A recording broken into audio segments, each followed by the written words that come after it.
जय भीम जय भीम जय भीम जय जय जय जय जय भीम जय भीम जय भीम। बहनों के हथियारों को फांसी दो फांसी दो बहनों के हथियारों को फांसी दो फांसी दो बहनों के हथियारों को फांसी दो फांसी दो बहनों के हथियारों को फांसी दो फांसी दो। यूपी सरकार हाय हाय नहीं सहेगा हिंदुस्तान, बहन बेटियों पर अत्याचार नहीं सहेगा हिंदुस्तान। बहन बेटियों को फांसी दो फांसी दो और बहनों के हथियारों को फांसी दो फांसी दो और बहनों के हथियारों को फांसी दो फांसी दो। अरे यूपी सरकार होश में आए होश में आए होश में आए। यूपी सरकार होश में आए। जय जय भीम जय भीम जय भीम अरे जय जय जय जय जय भीम जय भीम जय भीम। हमें एक बहुत सुंदर और बड़ा व्यवस्थित एक संविधान दिया है, परंतु पिछले कुछ दिनों से ऐसा देखने को मिल रहा है कि इस प्रकार की घटनाओं का भी राजनीतिकरण हो रहा है। उस बच्ची पर इतना बड़ा अत्याचार हुआ, उस बच्ची के अत्याचार को कोई नहीं देख रहा है। सब अपनी रोटियां सेकने में लगे हुए हैं, सबके सब गिद्ध बने हुए हैं। सभी पार्टियां, सभी राजनीतिक लोग एक बात कान खोल करके सुन ले, जाति पंथ अनेक है, हिंदू फिर भी एक है।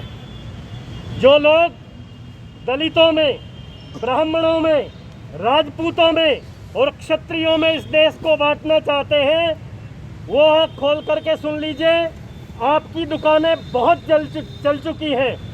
अब आपकी दुकानों को नहीं चलने दिया जाएगा। बेटियों पर जो अत्याचार है वो बहुत निंदनीय है, बहुत घोर निंदनीय है, और उन लोगों को फांसी भी चढ़ना चाहिए जो इस प्रकार के कृत्य करते हैं। लेकिन अब ये देश जाग चुका है, आपकी मक्कारी को हम सब समझने लग गए हैं। दलित हमारे भाई हैं, हिंदू हमारे भाई हैं। इस देश को जाति पाति में बांट करके आपने बहुत मजे लूटे हैं, और आप आज भी इस देश की जड़ों को खोखला करना चाह रहे हैं। कोई भी इस प्रकार की निंदनीय घटना के साथ नहीं हो सकता। माँ भारती का कोई भी लाल इस घटना को सही नहीं ठहरा सकता।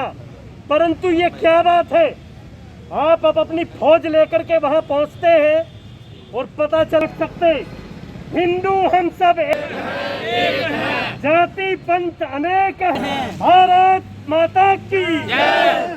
तो अंबेडकर युवा मंच की ओर से ये उन जाति की दुकानें सजाने बंद करो, जिनके साथ कष्ट होता है, जिनको पीड़ा पहुंचती है, उनके साथ खड़े होने की बजाय, एक मिनट जाते हैं, उनके साथ खड़े होने की बजाय आप, हमारा जो उद्देश्य है बिल्कुल गलत नहीं है सर।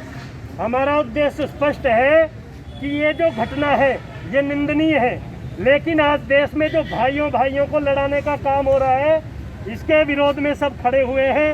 अंबेडकर युवा मंच आपसे निवेदन करता है, अंबेडकर युवा परिषद आपसे विनम्र निवेदन करती है कि जाति पाति मत और संप्रदाय में जो देश को बांटने का काम हो रहा है, अंबेडकर जी के संविधान को जो खंड खंड करने की योजना बनी है, अंबेडकर युवा परिषद इसको नहीं होने देगी, और हम सब प्रशासन के हर प्रकार से साथ हैं।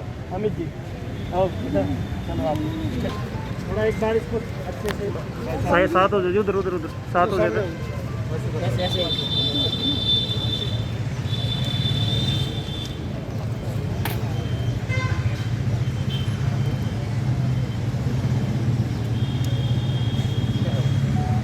एक छोटा सा निवेदन है जी, अपने शहर में भी कुछ ऐसे षड्यंत्रकारी घूम रहे हैं जो सांप्रदायिक दंगे बनाने की योजना फुलफूल तरीके से बनाए बैठे हैं। प्रशासन से करबद्ध प्रार्थना है कि उस प्रकार के गिद्धों पर आप अपनी पैनी दृष्टि रखेंगे। धन्यवाद।